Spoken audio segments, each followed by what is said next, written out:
Imagine a Sunday dinner in Washington, D.C., 1954.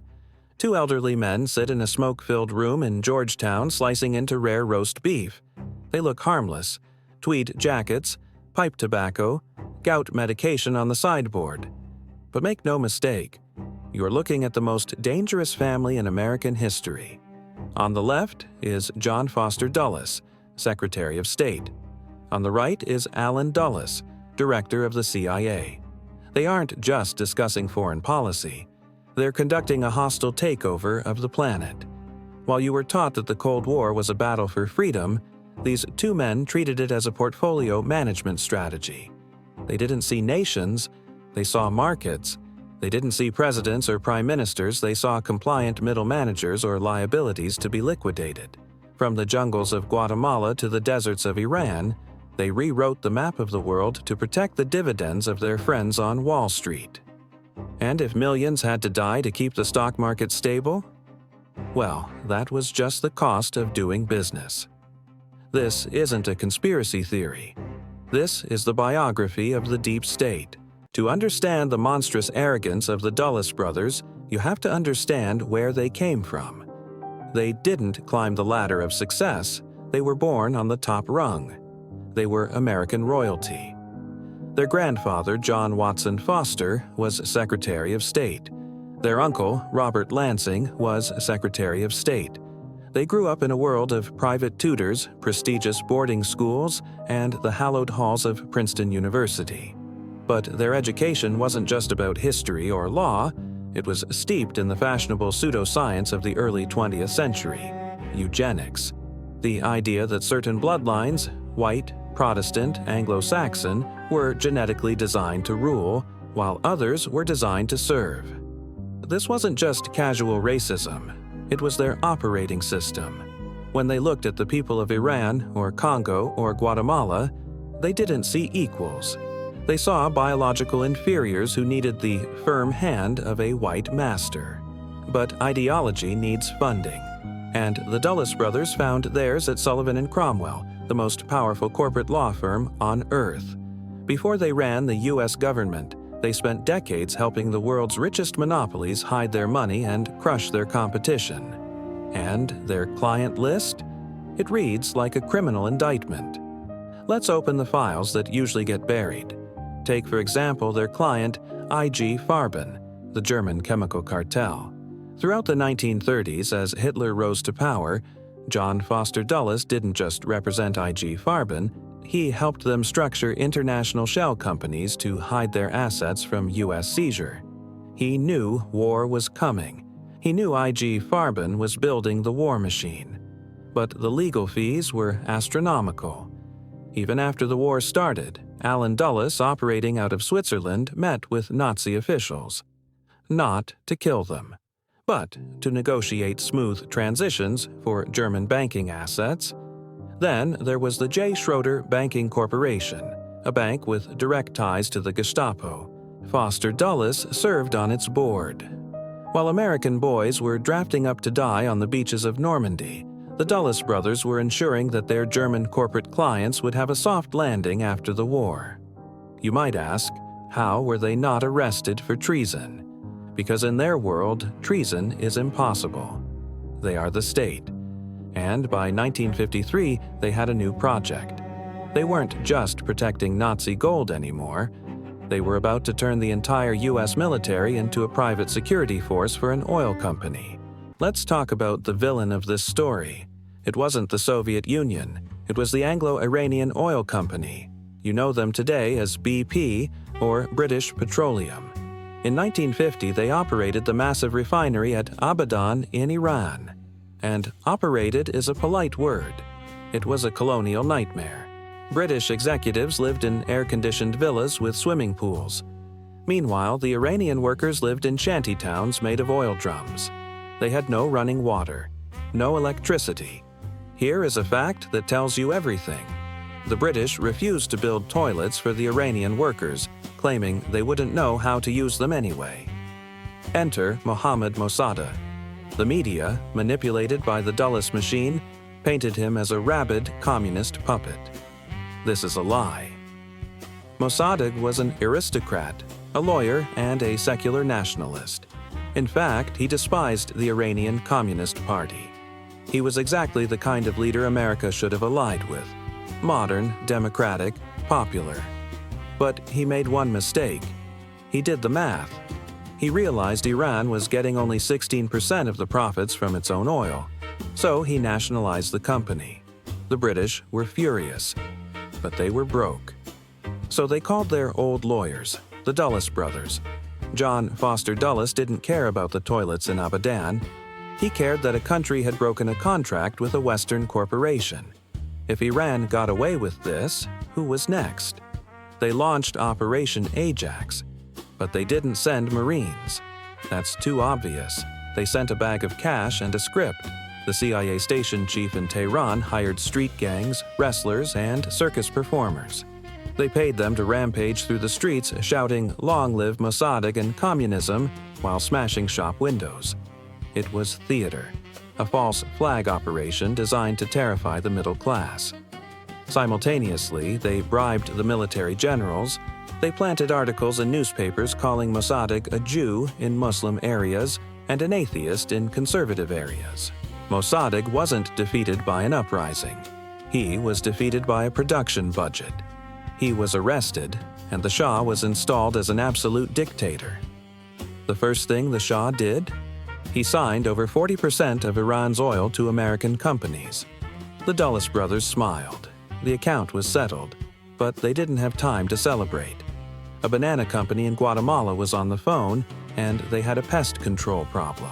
In Central America, the United Fruit Company wasn't just a business. They called it El Pulpo, the octopus. Its tentacles were everywhere. They owned the only railroad in Guatemala. They owned the only port. They owned the telegraph lines. If you wanted to mail a letter, you used United Fruit's post office. And they owned the land. Hundreds of thousands of acres, lying fallow, useless, while peasants starved outside the fences. Then came Jacobo Arbenz. Forget the propaganda paintings of him as a red revolutionary. Arbenz was a boring, meticulous man, a fan of Abraham Lincoln.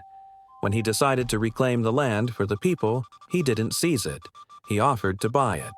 He looked at United Fruit's tax returns. The company had deliberately undervalued their land to avoid paying taxes.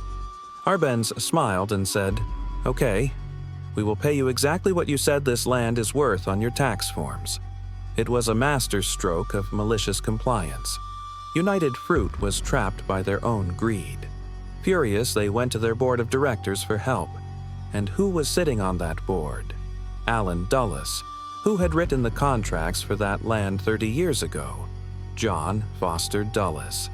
The conflict of interest was so bright it could blind you. The brothers activated the CIA, but this time they added a new terrifying element: psychological warfare. They set up a radio station in the jungles of neighboring Honduras. They broadcasted sounds of massive battles, bombing runs, and paratrooper landings. It was all fake. Sound effects played from a tape recorder. But in the capital, Arbenz was panicking. The CIA jammed the real radio stations. They bribed his military commanders to stand down. They hired pilots to drop empty Coke bottles from planes to create a whistling sound like falling bombs, terrifying the population. Arbenz, convinced a massive American army was invading, resigned. He was humiliated at the airport, stripped of his dignity, and exiled. And the result? The land was returned to United Fruit. The labor unions were banned, and a brutal military junta took power, initiating a genocide against the Mayan people that would last 40 years. The Dulles brothers proved that reality didn't matter. If you control the information, you can make a democratically elected reformer look like Stalin and a brutal corporate monopoly look like a victim. But in the heart of Africa, their methods would turn from cynical to purely satanic. 1960, the Congo. Patrice Lumumba was electric, a charismatic, brilliant orator who dared to tell the King of Belgium to his face, "We are no longer your monkeys." But Congo had uranium, it had cobalt, it had copper, and the West wasn't ready to let those go. Lumumba declared neutrality. He wanted to trade with America and Russia. To the Dulles binary mind, this was heresy. Allen Dulles sent a cable that is now public record. He ordered the elimination of Lumumba. This wasn't a regime change. This was a hit. First, the CIA sent Dr. Sidney Gottlieb, their wizard of poison, with a tube of toothpaste laced with a lethal biological agent. When Lumumba didn't use it, they moved to Plan B. They supported a military coup led by Joseph Mobutu. Lumumba was captured. He was beaten. He was forced to eat his own speeches. And then he was handed over to his worst enemies in the Katanga province with CIA officers watching. He was shot against a tree, but a dead martyr is dangerous. So, a Belgian police officer and his team took the body. They destroyed the remains completely. They used sulfuric acid to erase all traces of him. They ground the bones into dust and scattered them as they drove home. The only thing that remained was a gold tooth, which the Belgian officer kept as a souvenir for decades. This is the legacy of the Dulles brothers. Not diplomacy, but a body dissolved in acid to keep the price of copper stable. They didn't stop there. In Indonesia, they backed a coup against Sukarno that led to the slaughter of 1 million people. The rivers were clogged with bodies. In Vietnam, they installed Diem, a Catholic dictator in a Buddhist country, striking the match that would burn 58,000 Americans and 2 million Vietnamese. In Brazil, they laid the groundwork to overthrow the government simply because it wanted to limit the profits of American companies. The list of their crimes is so long that even the official archives can't hold it all. Maybe you know other operations where the fingerprints of the Dulles brothers are visible. Write them in the comments. We read everything. And make sure to hit subscribe, because in future videos we are going to declassify those files one by one. We are just getting started. Now, the brothers felt invincible. They were the gods of the Cold War, but gods die when people stop believing in them. And in 1961, they met a man who didn't believe. John F. Kennedy was rich, yes. But he was different. He had traveled to Vietnam as a young congressman. He had seen the French colonial war. He hated it. He saw that the communists were often just nationalists fighting for their freedom. When Kennedy entered the White House, the Dulles brothers saw him as a naive rich kid they could manipulate. They brought him a plan, an invasion of Cuba. They told him it was a slam dunk. They told him the Cuban people were begging to be liberated. It was the Bay of Pigs. It was a trap. Allen Dulles knew the small invasion force would fail. He counted on it failing. He believed that once the shooting started and the exiles were being slaughtered on the beach, the young, inexperienced president would panic and send in the U.S. Marines and Air Force to save them, triggering the full-scale invasion of Cuba that Dulles always wanted. He gambled on Kennedy's weakness.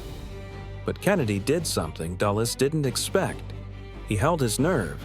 He refused to send the Air Force.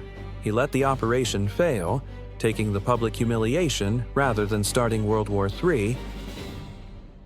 Kennedy realized the truth. The CIA wasn't providing intelligence. They were manufacturing wars.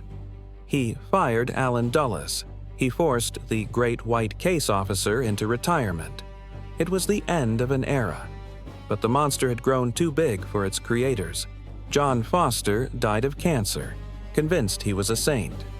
Allen spent his retirement spinning stories protecting the agency's reputation. But look at the map today. The anti-Americanism in Iran, that's Dulles. The gangs ruling Haiti and Guatemala, that's Dulles. The chaotic, resource-cursed dictatorships of Africa, that's Dulles. They treated the world like a game of Monopoly.